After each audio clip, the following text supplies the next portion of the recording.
Well, where it started is I was watching an episode of Monster Garage, Jesse James Monster Garage, Right. and they had modified this golf cart, and I said, hey, I think this is kind of cool. So I ended up finding a couple, like four used Yamahas, old Yamahas, and bought those. And then I think I sold two just as is, and then modified one and sold it. And then I actually built one for my cousin who was the world long drive champion, Remax World Long Drive champion for golf. And so I built him one, and then he had that for a long time. So it kind of got me started into this kind of small electric vehicle industry, which I didn't really have much background in, other than thinking it would be kind of a cool thing to do. And so Fabulous. I thought originally that I was going to use these vehicles and repurpose them so that they weren't actually for golf application. Mhm. And so we were building, we were building them for, service stuff or parks and rec or maintaining campsites, things like that.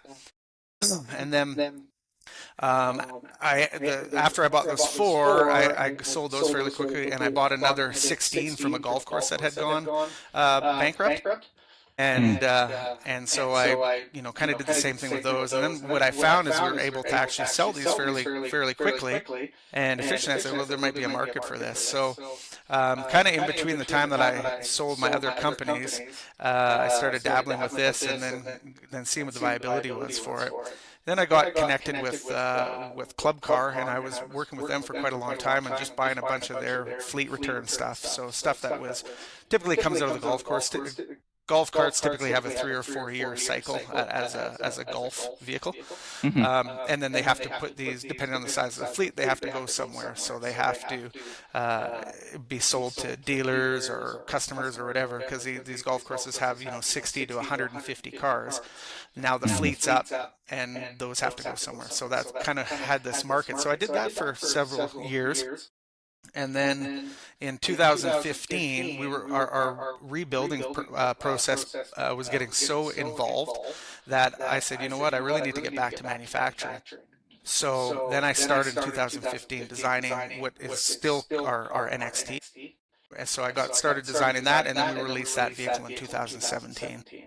So really, Simolo Custom started in 2010, dabbling and refurbishing and doing that stuff, and we kind of brought our own brand online in 2017. Fabulous, fabulous. And now you have moved into LSVs.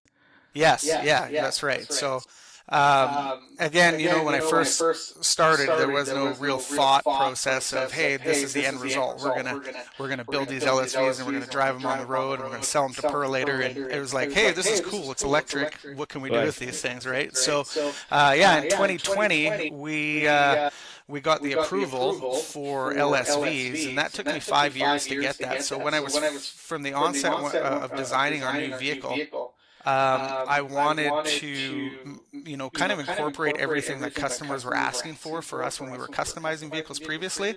Everyone wanted headlights and taillights, and they wanted custom wheels typically, and all these different things. And so from the onset, I made the conscious decision to say, let's incorporate all this from the beginning instead of having as add-ons, which then just costs more, and then they cause more inventory issues and all that stuff. So we're going to build the vehicle like this, whether the customer wants that or doesn't want that. They're going to, when they get it, they're going to say, hey, this is great, and it's going to be a better value add for them. So by doing all that and incorporated that in my initial design, it did help us a lot to go through the LSV process and get the approval. So it took about 5 years to get approved. And we're currently the only LSV manufacturer in Canada in our category. So it's kind of cool. And how I got it approved was not just on the individual vehicle, but for the company.